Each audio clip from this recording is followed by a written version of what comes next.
राकेश सचान जी, अवैध खनन को लेकर दो मंत्री आमने सामने आ गए और एक का कहना है कि आरोपी जो है वो आपका भांजा है, आपको मामा बताया जा रहा है उनका। ये आरोप लग रहे हैं, क्या आप जानते हैं आरोपी को? देखिए, मेरे संज्ञान में कोई प्रकरण नहीं है। मैं दिल्ली से वापस आया हूँ अभी। मेरे को अभी जब मैंने बात की रनिया और वहाँ पुलिस के अधिकारियों को, तो उन्होंने बताया कि जांच के दौरान जो पट्टा किया गया है वो भी नियमित तरीके से ये लोग मिट्टी खोद रहे थे और मिट्टी वहां से निकाल करके ला रहे थे। वहां कुछ गुंडे, कुछ अराजक तत्वों के द्वारा प्रति गाड़ी पैसा मांगने की कोई बात आई, उसी पर इन लोगों का विवाद हुआ जी। जो मेरे को अभी संज्ञान में फोन के द्वारा पता चला, आपके फोन आने के आधा घंटे पहले। इसके पूर्व हमारे को कोई जानकारी नहीं रही कि कौन कहाँ किसका पट्टा हुआ है, कौन मिट्टी का खनन कर रहा है। ना मेरे को जानकारी थी और ना मुझसे जुड़े हुए कोई उन लोगों में कोई व्यक्ति हैं ऐसे कि इस तरह की कोई कार्रवाई हो रही हो। लेकिन ऐसा भी जब हमें पता चला आप एक मीडिया के द्वारा, तो मैंने घटना की जानकारी की।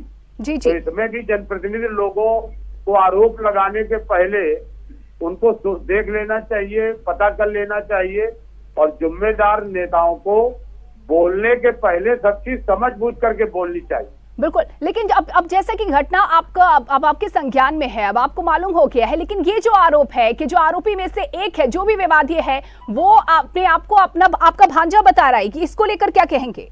देखिए, जितने भी आरोपी हैं या लोग हैं, हमारे से कोई भी जुड़ा व्यक्ति नहीं है।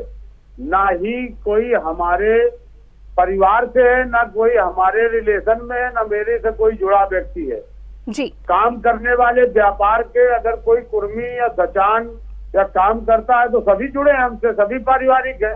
अगर वो गलत कर रहा है तो गलत है, अगर नियमित तरीके से पट्टा लेकर के अप्रूव्ड करा के काम कर रहा है तो वो सही है। देखिए, एक तरफ आप कह रहे हैं कि मेरा कोई संबंध नहीं है, एक तरफ आप पारिवारिक भी कह रहे हैं, एक तरफ आपका कहना है कि मामले से आप अभी हाल ही में अवगत हुए हैं और साथ ही आपने ये भी कहा कि चीजें वहां पर नियमित हैं। इसे कैसे देखा जाए? ये जानकारी से पता चला, एसडीएम से जानकारी ली गई। वहां तो उन्होंने कहा नहीं पट्टा अप्रूव्ड है, मौके में जांच हुई तो खुदाई भी वहीं हो रही थी और सब चीज वो बता रहे हैं कि ये सब सही था। मेरे को तो नहीं पता था, मेरे को तो अभी जैसे एक मीडिया के लोगों ने बात किया तब मैंने बात किया जी। बिल्कुल, लेकिन अब अगर इसे आप आरोपी कह रहे हैं तो साफ तौर पर आपका नाम लिया जा रहा है, आरोपी के आप मामा है ये कहा जा रहा है। इसे कैसे अब आप आगे कैसे देखेंगे इसे? क्या मेरे नाम पर आरोप लग रहा है? अगर कोई नियमित तरीके से मिट्टी का पट्टा लेकर के, परमिट लेकर के खनन करता है तो इसमें क्या आरोपित है? बिल्कुल, तो साफ तौर पर ये कहा जा रहा है आपकी ओर से कि वहां पर कुछ भी गलत काम नहीं हो रहा था, ये भी कहा जा रहा है गलत काम नहीं हो रहा था। अधिकारियों की जांच के हिसाब से, अधिकारियों की रिपोर्ट के अनुसार जी। राज्य मंत्री का कहना है कि नियमित तरीके से पट्टा था और नियमित तरीके से उसी जिस किसान ने इनको पट्टा दिया है, बेचा है, उसी से ये लोग खुदाई कर रहे थे।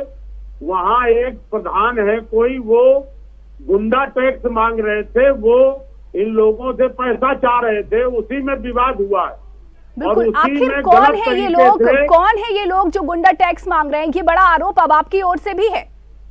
ये वहाँ के वर्तमान के जो प्रधान है जी, उनके द्वारा ये किया जा रहा था और उसी पर बात बिगड़ी तो उन्होंने जनप्रतिनिधियों को अनर्गल तरीके से खबर दी, गलत खबर दी और बरगला करके उन लोगों को लाए।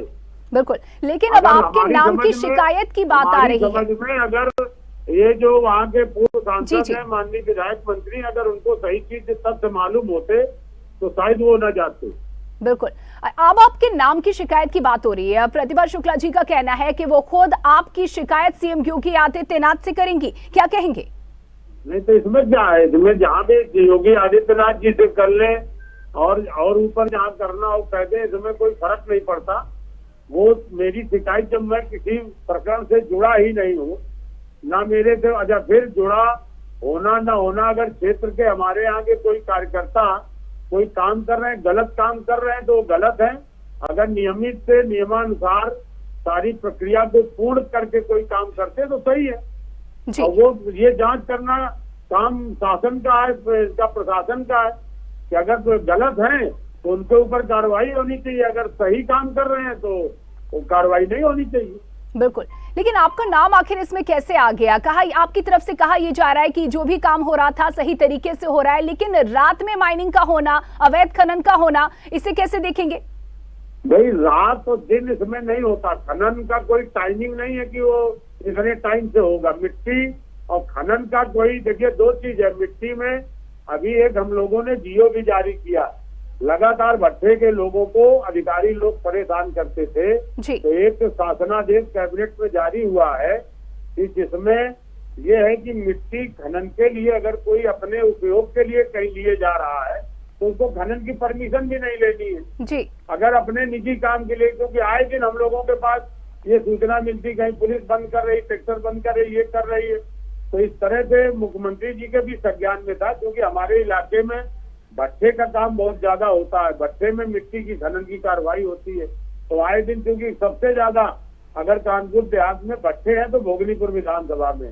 जी जी जी। क्योंकि ये ऐसी तो खनन विभाग से ही इस तरह का एक जियो हुआ कि हमारे आम तरीके से जो कृषक हैं, गांव के लोग हैं, अगर वो मिट्टी अपने प्रयोग के लिए कहीं से निकाल रहे हैं तो उसकी डेप्थ दी गई है कि अगर 1.5 मीटर 1.5 मीटर तक खुदाई करके मिट्टी निकाल लें तो वो खनन में नहीं माना जाएगा और उस पर कोई कार्रवाई नहीं होनी चाहिए। यहाँ से शासनादेश भी हुआ है मुख्यमंत्री की तरफ। बिल्कुल, ये आप कह रहे हैं बिल्कुल, लेकिन अनिल शुक्ला जी ने आपका नाम लेकर के कहा है कि राकेश सचान की गुंडागर्दी की शिकायत हम सीएम से की है हमने। तो क्या इतना बड़ा आरोप आप पर लगाया जा रहा है कि अब आप भी उनकी शिकायत सीएम योगी आदित्यनाथ से कर सकते हैं? देखिए, मैं तो अनिल शुक्ला वारसी जी हैं और जो भाभी प्रतिभा जी है, मैं तो इन्हीं से बात करूंगा, इन्हीं से कहूंगा कि आपने ये कहा तो क्यों कहा जी। और कोई बात है तो आपको मेरे से पूछना चाहिए, मेरे से जानकारी लेनी चाहिए, क्योंकि पड़ोसी विधायक हैं और पार्टी में हम भी हैं, पार्टी में वो भी है। अगर उनके यहाँ कोई गलत काम कर रहा है तो मेरे को जानकारी मिलेगी तो मैं तो पहले उन्हीं से बात करूंगा कि इस तरह से बात आ रही है। बिल्कुल, मीडिया से बात करना और पहले इस तरह की बात करना, ये हम तो नहीं औचित्य मानते हैं कि अगर कहीं किसी की सूचना भी मिल जाए, कोई कहने लगे कि उनके लोग हैं तो कम से कम उनसे कंफर्म करना चाहिए, बात करनी चाहिए ना। जी जी जी। अब बहुत बहुत शुक्रिया सर हमसे जुड़ने के लिए, बात करने के लिए, जानकारी देने के लिए।